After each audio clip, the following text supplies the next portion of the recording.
Ez de li ser çêkirina nêrîtên modern di romanên Mehmet Uzun de rawiştim. Hûn dizanin modernî bixwe li dijî nêrîtê. Nêrît mebesta min jê tradisyon e, yani Tirkî gelenek jê re dibêjin. Lê ew bixwe jî hewl dide nêrîtekê çêbike. Ev tişt ji bo milletekî parçebûyî wek Kurdan bi min xaleke pir giring e. Di serê sed sala bîstem de taybetî piştî meşrûtiyeta duyem û li dor kovara jînê pêşengên çanda Kurdî hewldan evan nêrîtên Kurdbûnê ji nivîsînê heta siyasetê bi awayekî pir alî heta dîroknûsiya Kurdî hewldan vê yekê ava bikin. Lê taybetî ji bo Kurdên Bakurî bi avakirina komara Tirkiyeyê ev hewldan şikestineke mezin xwar. Derbekê mezin xwar û em dikarin bibêjin ji 1923 heta salên dawiya heftê û heştê ev hewldan ji bo me Bakuriyan rawesta. Di nav vê rawestanê de bêguman civata Kurdî ji hev veqetiye û her beşek bê ku heya wan ji hev û hebe hewldan van nêrîtên modern di edebiyata xwe de di zimanê xwe de ava bikin. Îca ew derfet li Tirkiyê çê nebû. Ji ber vê Mehmet Uzun wek Kurdekî Bakurî dema berê xwe de Rojava taybetî li Swêdê bicîbû. Ew derfet jêra rexsan heta radeyekê ka em çawa dikarin zimanek û edebiyatek ava bikin. Heya me jî çê heye. Yani Kurdên Bakurî fikirin ziman hatiye qedexê kirin, nêrît hatiye xut kirin, kesayetiyên tên kanonîk hatine perdepoş kirin. Di vê rewşê de ne xwendingeh, ne rojname, ne kovar tuyê çawa hebûna xwe ya çandî edebî berceste bikî, nîşan bidî û hem xwe tevgîjî hem bi xelkê bidî têgîştin. Yani em ji hevpeyvînên Mehmet Uzun fêm dikin dibêje dema ez çûm di civînên nivîskarên Swêdê de ji min gelek jara digot ka edebiyateke we ya modern heye. Ev pirseke ku ji bo ronakbîrek bersivnedana wî tiştekî pir giran e. İca ez bawer dikim ev merak, ev pirsiyar bu sebep ku Mehmet Uzun pêşî berî ku romanê xwe binivîse dest bi vekolînekê bike.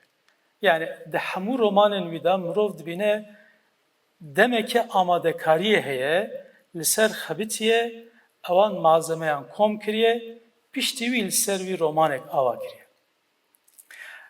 Ez bala ve bikeşim ser du berheman destpêka edebiyata Kurdî û antolojiya edebiyata Kurdî ev du hewldanin ku Mehmet Uzun dixwaze têbigîje li ser navê edebiyata Kurdiya modern û berî wî çi hatiye ava kirin. Ev tiştekî pir giring e. Çima ji bo ew bi xwe ji wan çavkaniyan xwedî bike, ji wan îstîfade bike. Yani zimanek tu bi zimanek binivîsînî ku te xwendingehê de tu pê perwerde nebûyî, teşkesekî din nebîstiye, tenê zimanê kuçeyê, zimanê şivan û gavan û çêran û tiştê wisa ye. Vî zimanî eger tiştekî edebî hebe jî te nebihîstiye. İca ev pêwîstî, ev pêdawîstî dibe sedem ku Mehmet Uzun bi xwe nêrîteke nivîskariya xwe çêke. Bi dîtina min divir de çend çavkaniyên wî hene. Yek jî folklore. Folklore edebiyata gelek û hinek hevalan niha behsa wê kirin. Folklor ji çend aliyan ve giring e. Modernistên dünyaya rojava jî hewl didin li dijî nêrîta klasîka ku dibin zimanê latînî û çanda wê de hatiye ava kirin xwe ji wê rizgar bikin. Tekane çareya wan ku ku reseniya çanda xwe derxin meydanê li ber destê wan folklore. Taybetî romantikên Alman teoriya vê datînin ji bo ku xwe ji bin sîbera Latînî û Fransî rizgar bikin, dibêje di destê me de ziman û edebiyata gel heye. Nexwe divên vegerin vê çavkaniyê da xwe hem modernize bikin û hem jî ciyawaziya xwe, ferqa xwe ji miletên din yên serdest ku ji aliyê modernîteyê ve bi şanazî û quretî li derûdora wan digerin, ji bo wê ferqê çekin. Bimin Mehmet Uzun ji vî alî velêmizet ki hatta li ciyekî destpêka edebiyata Kurdî behs ke dibêje bihatina İslamê wiha kir wek şaristaniyek hemû tiştên resenên neteweyên ku bûn Müslüman reset bû, wenda bû.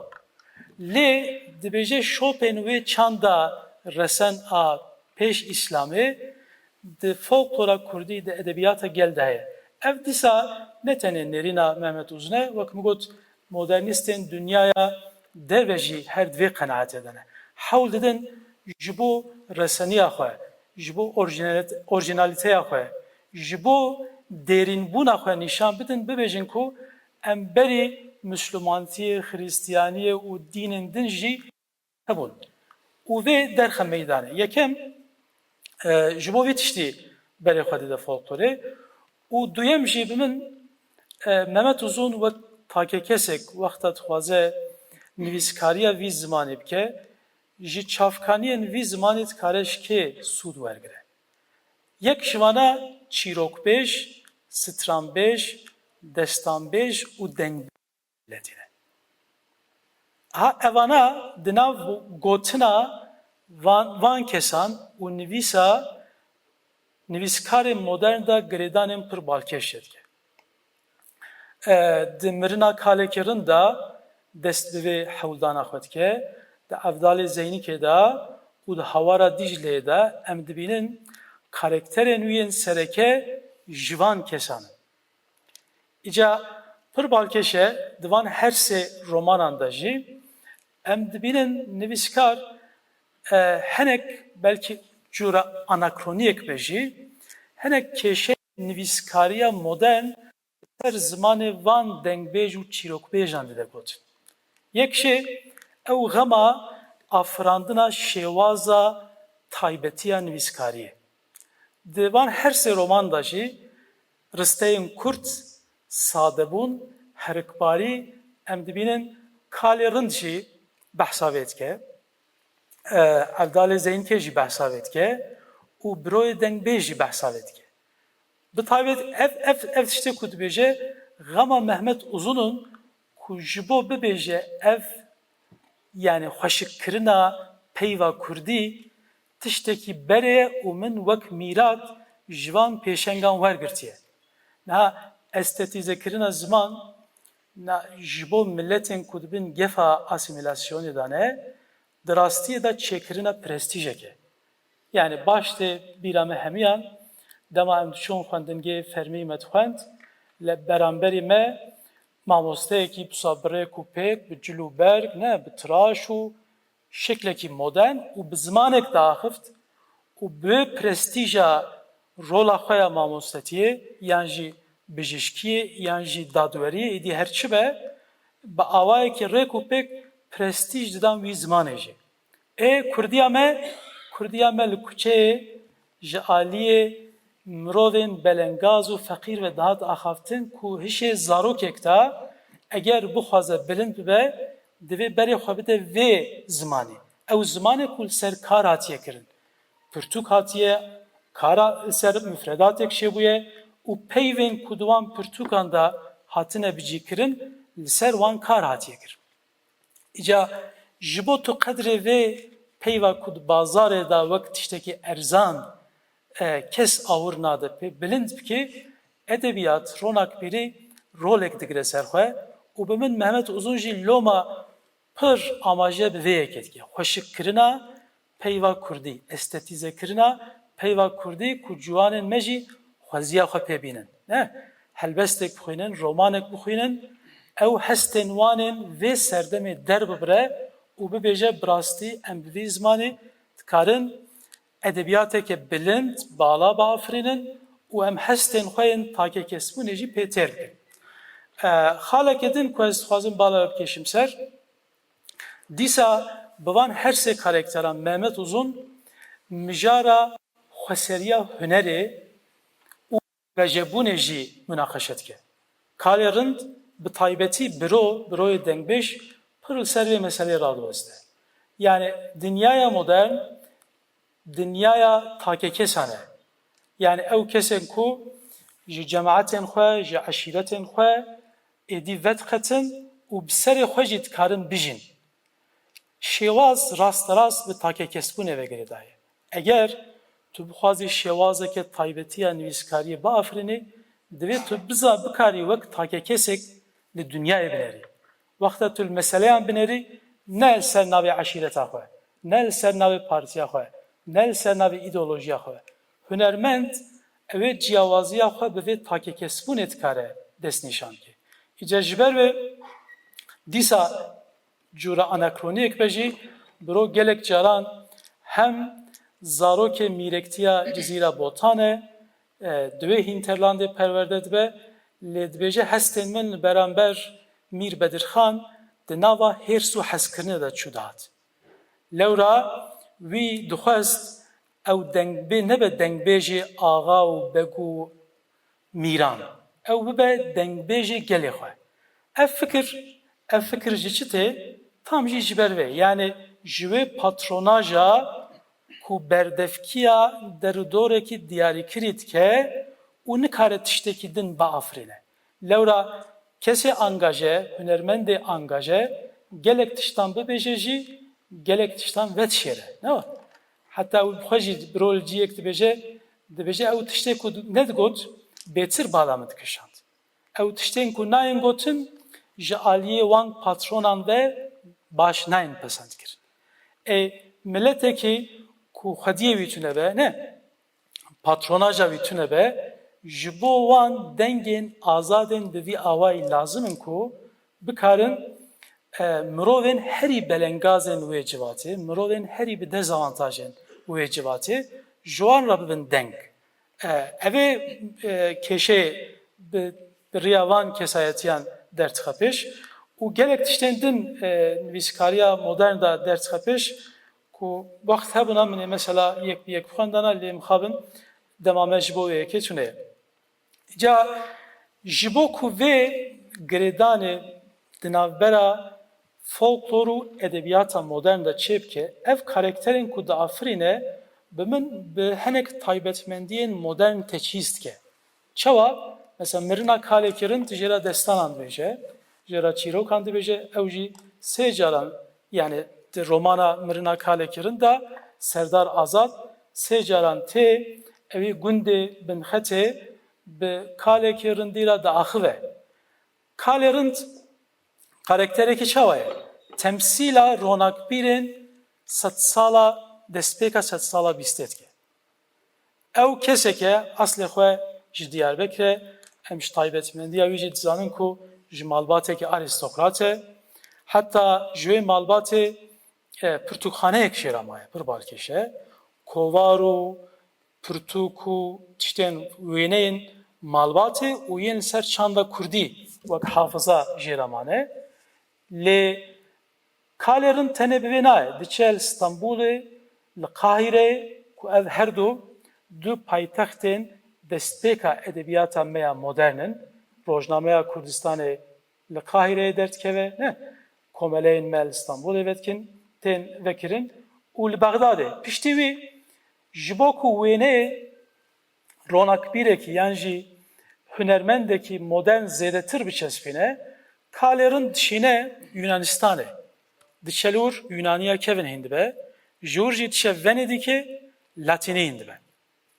Bi vî away 45 salê xwe diborîne û dîsa wek takekesek wexta ji her du şerên cîhana yekem û duyem pir aciz dibe wek însanek û ji vê dinyaya modern nefret ke berê xwe dide gundekî binxetê û li wir kor dibe. Ji vir şunda em ê bibînin kalekî rind êdî peywendiya wî bi nivîsê qut dibe û berê xwe dide gotinê.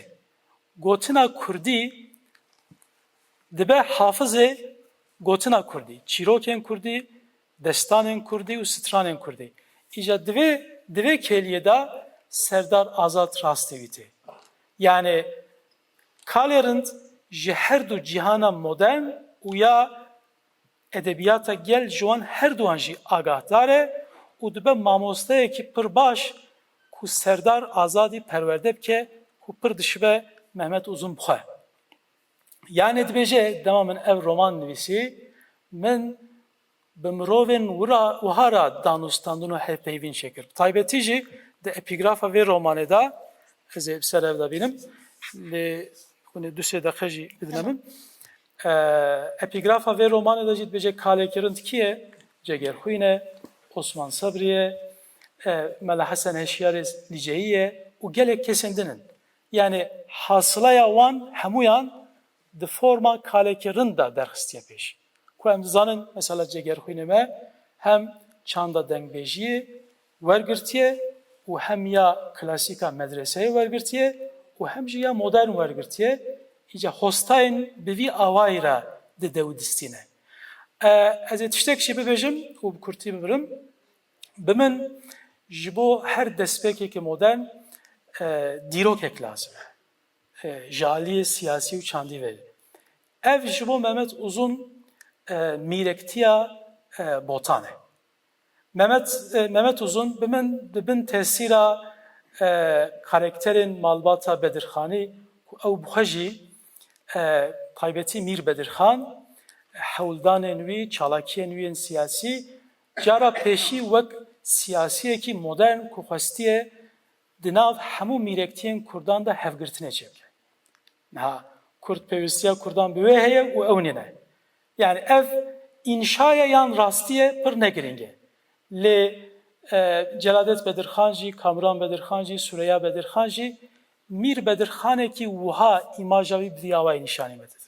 Mehmet Uzun vê pesend dike û loma di hewara Dicleyê de bi taybetî li ser mîrektiya Cizîra Botan, li ser karaktera Mîr Bedirxan fokusa xwe dixe ser wî û hinek îdealîze dike û dengbêj biroyê ku derdixe ne, dengbêj biro, ew dengbêjekî Êzîdî ye.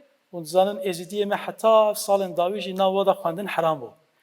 Lê dengbêj biro di medreseya sor da perwerde dibe.